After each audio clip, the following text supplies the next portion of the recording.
First ఎందుకు వచ్చావు నువ్వు? ఫస్ట్ కేసు మీరేనా? ఫస్ట్ కేసు మేమే సార్. ఈరోజు ఎలాగైనా తేలిపోవాలని వచ్చాం. నైట్లో బెంచ్ కార్లో వెళ్తే బెంచ్ కార్లు తీరి బెడ్ మీద చేస్తారా? యా నేను ఈజీగా మెంటల్ హాస్పిటల్కి వెళ్ళొచ్చు అయితే. What is external energy? మనం బయట ఏదైనా పర్సనల్గా చేసుకుంటాం అప్పుడు ఎనర్జీ క్రియేట్ అయ్యింది కదా. Newton's law. కాయ కింద పడుతుంది కదా, ఈ చెట్టు ఇస్ దేర్, కాయ డౌన్. అది ఇక్కడ కోర్టులో చెప్పకూడదు. మ్యాక్స్ కనిపెట్టారు కదా వాళ్ళ వైఫ్ నేమ్. లేదు సార్ ఫోన్ ఎంత నుంచి మొబైల్ అంటున్నా, చూద్దాం ఇది.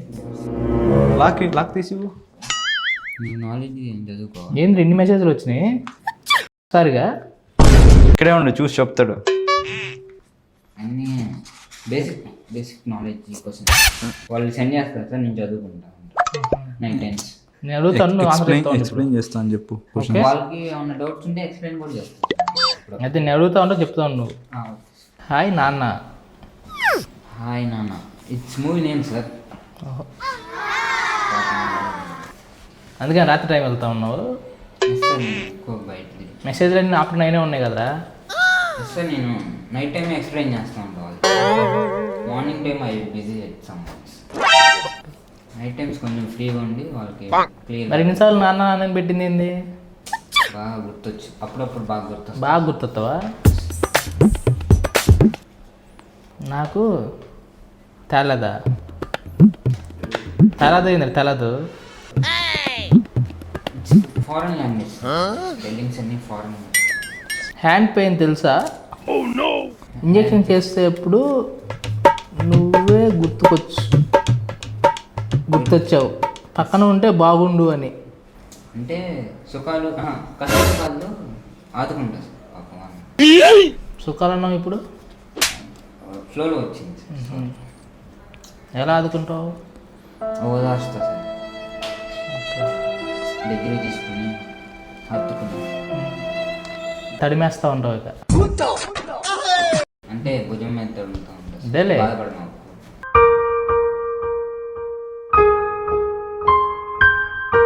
స్ట్రెస్ ఫీల్ అవ్వకూడదు. ఏడ్చినా కానీ వెక్కిళ్ళు వచ్చినా కానీ వెంటనే ట్యాబ్లెట్స్ యూజ్ చేయాలి, లేదంటే పెయిన్ వచ్చి బ్రీతింగ్ కష్టం అయ్యిద్ది. సార్ ఆ టైంలో కష్టం అయింది. ఏ టైంలో? స్ట్రెస్ ఫీల్ అయినప్పుడు. ఏ టైంలో కష్టం అయ్యిద్దిరా? ఇంజెక్షన్ చేసిన టైంలో ప్రాబ్లం కొంచెం స్లోగా ఉంటుంది. అప్పుడు మనం వెళ్ళి ఇంజక్షన్ ఇస్తే స్ట్రెస్ ఎక్కువ అవుతుందా? ఓకే, నాకు ఎన్నాళ్ళు తెలియదులే. డాక్టర్ నాలెడ్జ్ కొట్టలేదా సార్? అవును, మూనెవరు? మూనని భలే పెట్టావు. నేను నైట్ టైం ఎక్కువ తిరుగుతూ ఉంటాను కదా సార్. అలా సెట్ చేసుకున్నావు ఇక.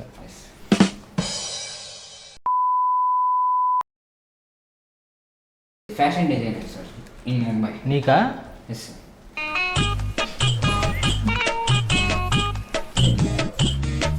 Costly shoes sir. Pant cost ఎంత తెలుసు సార్? ఎన్ని కుట్లేసారు కదా సార్? కనబడుతుంది కుట్లు. చిన్న 2 టాటర్లు పెట్టి లాగిచ్చా. టాటర్లు పెట్టి లాగిచ్చావు. అయినా కాస్ట్లీ డిజైనర్ సార్. తెలుస్తుందిలే మెసేజ్లో కాస్ట్లీ అని. బాగా కాస్ట్లీ.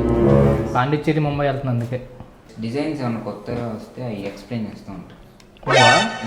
తను కదా ఫ్యాషన్ డిజైనరు, నీకేం తెలుసు? కొత్త ఐడియాస్ ఏమన్నా చెప్తా సార్, నేను చూసిన.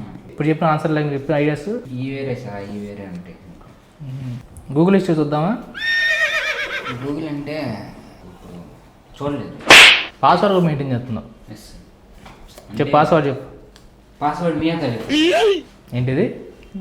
మియా ఖలీఫ్. స్పెల్లింగ్ చెప్పు. ఎప్పుడు చూడలే. ఓకే, నేను చూడంలే, చెప్పు. MIA KHA FIL. FIL ఏంది రాయి? నాకు ఉందే ఒకటి సార్. అందుకని అన్నీ ఒకసారి పెట్టినావు. అవును సార్, అన్నీ ఒకేసారి చూడవచ్చు, అన్నీ ఒకే చోట పెట్టు. ఏ ప్రాంతంతో వచ్చారు నువ్వు? ఏ కరువు ప్రాంతం మీది? ఆంధ్రప్రదేశ్. అమ్మ బాబాయ్, మరి ఇంత కరువా? ఊళ్ళో ఏం చేస్తూ ఉంటారు? దున్నుతా సార్. నేను దున్నుతావు? మా డాడీతో ఫార్మింగ్ చేస్తూ ఉంటారు సార్. కేసు ఎందుకు కేసు వేస్తావు నువ్వు? కేసు గెలుద్దాం సార్. ఎట్ట గెలుస్తావు కేసు? అసలు కేసు వేయించింది ఎవరు? మోహన్ అని బెస్ట్ ఫ్రెండ్. Best friend. ఆడు కూడా ఇంతేనా? ఆడు నాకన్నా కొంచెం ఎక్కువ సార్. నీకన్నా కొంచెం ఎక్కువ. నాలెడ్జ్ చాలా ఉంది సార్ వాడికి నాలాగే. నీలాగా నాలెడ్జ్ ఉందంటే ఓకే, నీలాగా అంటే నాకు తేడా కొడుతుంది. Pro sir, pro version. Yes sir. కానీ వాడికి ఇండియాలో ఏమేమి జరుగుతుంది, ఎక్కడెక్కడ జరుగుతుంది నీ వరకు మాత్రం విలేజ్ అప్పు చెప్పి వాడికి మాత్రం ఇండియా మొత్తం ఇచ్చావు అనమాట. సార్ నేను బేసిక్ నేర్చుకుంటా పైకి step by step you can success అని చెప్పారు కదా సార్. ఓకే. నరేంద్ర మోడీ గారు. రవీంద్ర మోడీ గారా? ఆయన కదా చెప్పింది. you see this guy number 1 bullshit guy. ఆయన చెప్పిన మాటలు ఫాలో అవుతారు. కొత్త కొత్త పేర్లు చెప్తున్నావు, కొత్త కొత్త అర్థాలు చెప్తున్నావు. నీ దెబ్బకి లేని పిచ్చి కూడా వచ్చేసింది. అది పిచ్చి కదా సార్, మీరు అలా అనుకుంటున్నారు. మీరు కొత్తగా నేర్చుకునేసరికి అలా అనిపిస్తుంది. ఇంటికి వెళ్ళి ఒకసారి ఇవన్నీ చదువుకోండి, బేసిక్ నాలెడ్జ్ క్వశ్చన్స్ అన్ని. ఇవన్నీ తీసుకు ఇంటికి వెళ్ళాను అనుకో, అని ఇంట్లో అడుగులు పెట్టినారు నన్ను. మీకు పెళ్ళి అవ్వలేదు కదా సార్, ఇంకా ఎంగానే ఉంది. అయితే అమ్మా నాన్న ఉండరా? అంటే పెళ్ళి అయితే కొంచెం మీకు నాలెడ్జ్ అర్థమైపోతుంది సార్. క్వశ్చన్ ఇంకా వర్కౌట్స్ బాగా చేసుకోవచ్చు. నీకైంది పెళ్ళి? నాకు లేదు సార్, కానీ ఫోన్లో 10 మంది గూగుల్ ఓపెన్ చేస్తే అన్నీ అయ్యే, ఆన్సర్లో చూస్తే అన్నీ అయ్యే. ప్రతి ఆన్సర్లో ఏదో ఒక మీనింగ్ ఉంది కదరా. ప్రతి ఆన్సర్లో నువ్వు చేసే కష్టం నాకు కనపడుతున్నాడు. సార్ నేను ఆన్సర్ లేకుండా ఏం చేయలేదు, కష్టపడకుండా ఏం చేయలేదు సార్.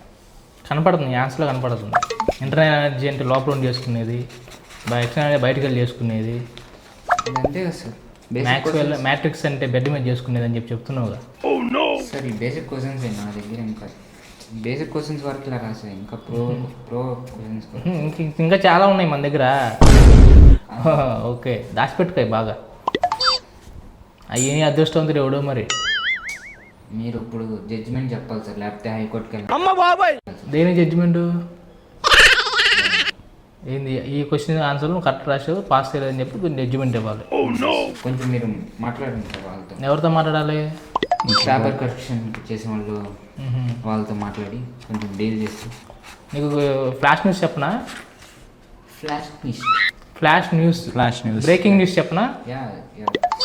నీ పేపర్ ఎవడో దిద్దాడు, ఆడు అక్కడే చచ్చిపోయాడంట. అందుకే నాకు ఫెయిల్ అయ్యాను. అందుకే సార్ ఫెయిల్ అయ్యాను. నాకు ఇప్పుడు అర్థమైంది, 0 మార్కులు కరెక్ట్గా ఎవరికి రావు కదా సార్. అందుకే అటు చచ్చిపోయాడని నాకు పేపరు పక్కన పెట్టేసారు. ఆ చచ్చిపోయాడు, ఎందుకు చచ్చిపోయాడు అడుగుకుని నీకు 0 మార్కులు అడుగుతావారా? ఏం రాసామని చనిపోయాడు ఆయన. అయ్యని నాకు ఇప్పుడు కరెక్ట్ చేయకుండా 0 వేసాడు, అది ఇట్స్ రాంగ్. ఇప్పుడు హైకోర్టుకి వెళ్ళాల్సిందేరా సార్. వెళ్ళాల్సిందే రేపు సాయంత్రం. మై లార్డ్, ఈరోజు మీరు మాకు తీర్పు ఇచ్చేసేస్తే మేము వెళ్ళిపోతాం. తీర్పు ఇవ్వడం కన్ఫాము. నేను భరించలేను ఈ గోల్, ఇక్కడ ఈ టార్చర్ నా వల్ల కాదు. ఉన్న మైండ్ కూడా పోతుంది. మళ్ళీ ఇంకా వాయిదా వేసాను అనుకో, నేను ఇక్కడ ఉన్న ఈసారి ఎరగొడ మెంటల్ హాస్పిటల్లో ఉంటా సార్. ఏంది? పాస్ చెప్పారు. చెప్పాక చచ్చిపోయాడు నన్ను దిద్దినోడు. నీకెలా పాస్ సార్? అందుకే నా పేపర్ దిద్దలేదు, పెట్టేశారు. అందుకే 0 మార్క్స్ వచ్చినాయి సార్. కొంచెం మీరు వెళ్ళి మాట్లాడితే పాస్ చేస్తారు సార్. ఆడు దిద్దే చచ్చిపోయాడు. సో అందుకని నీ మీద మర్డర్ అటెంప్ట్ కేసు ఫైల్ అయింది. ఓకే, దీంతో పాటు హెరాస్మెంట్ కేసు కూడా ఫైల్ అయింది. హెరాస్మెంట్ ఎవరిని చేశాను సార్? మనం చేసావుగా నిన్న. సార్ మీరు అమ్మాయి కూడా కాదు సార్, మిమ్మల్ని అడ్డు చేస్తుంది సార్. నీ ఆన్సర్ నిన్న హెరాస్మెంట్ అయింది. నీ వెనకాల ఎంతమంది క్లయింట్స్ ఉన్నారు, ఎంతమంది బాధితులు ఉన్నారు, వాళ్ళు ఎవరిది అవ్వకుండా నీ ఒక్కడే పొద్దున్న జరుగుతుంది. నిన్నంతా వెయిట్ చేసావు, మళ్ళీ ఈరోజు వచ్చావు. ఈరోజు మొత్తం మళ్ళీ నీదే పడింది కేసు. 2 రోజులు నాకు టైం వేస్ట్, కేసులన్నీ ఆగిపోయినాయి. నీ దగ్గర తీర్పు ఇక్కడ కాదు ఇవ్వాల్సింది నువ్వు, నీకు వేరే చోట ఉంది. సార్ హైకోర్టుకి వెళ్ళాల్సింది సార్. చెప్తానా? పంపిస్తాను నేను అక్కడికి. వాళ్ళు వచ్చి తీసుకెళ్తారు, జాగ్రత్తగా వెళ్ళి వాళ్ళతో పాటు. ఓకే, ఇద్దరు వస్తారు, తీసుకెళ్తారు. ఎస్ఐ మధు కార్లో తీసుకెళ్తాను. బేసిక్ వచ్చి ఇతను తీసుకెళ్ళండి అయ్యా. ఇతను తీసుకెళ్ళి జైల్లో వేయండి. జైల్లోనా? కారాగార శిక్ష. ఇతను తీసుకెళ్ళి 14 సంవత్సరాలు జైల్లో వేయండి. జైల్లో వేసి మన స్టైల్లో ట్రీట్మెంట్ అయ్యింది అయ్యా. ముందు ఫైన్ కట్టు, నువ్వు డబ్బులు కట్టు. ఇది కోర్టు, మళ్ళీ నువ్వు జడ్జి, ఈడొక లాయర్. ఏం ఎక్కువ మాట్లాడుతున్నావు? కోర్టు ఇది తీసుకోండి. హైకోర్టుకి వెళ్తా. మరి కోర్టు కావాలి ఎందుకు వచ్చాను ఇక్కడికి? హైకోర్టుకి వెళ్తా. రే నువ్వు కోర్టు కాదు ఎందుకు వచ్చా ఇక్కడికి? కోర్టా? ఎందుకు వచ్చా నువ్వు? ఎక్కడ రూమ్ లో పెట్టి ఎందుకు వచ్చా చెప్పు. న్యాయం కోసం వస్తే అన్యాయం చేస్తాను. నేను పేరుకి అయ్యామయ్యాన్ని. హైకోర్టుకి వెళ్తా. నా అంత ఇంటెలిజెంట్ ఎవరన్నా ఉన్నారా? అంత క్వశ్చన్స్కి ఆన్సర్లు ఎవరన్నా అంత నీట్గా రాస్తారా? ఈయన బొక్కలో వేసి మొత్తం అంతా ఎరగొట్టుందయ్యా. మళ్ళీ బయటికి రాకూడదు వీడు. సరే. చేది ఫస్ట్. తీసుకెళ్ళండి.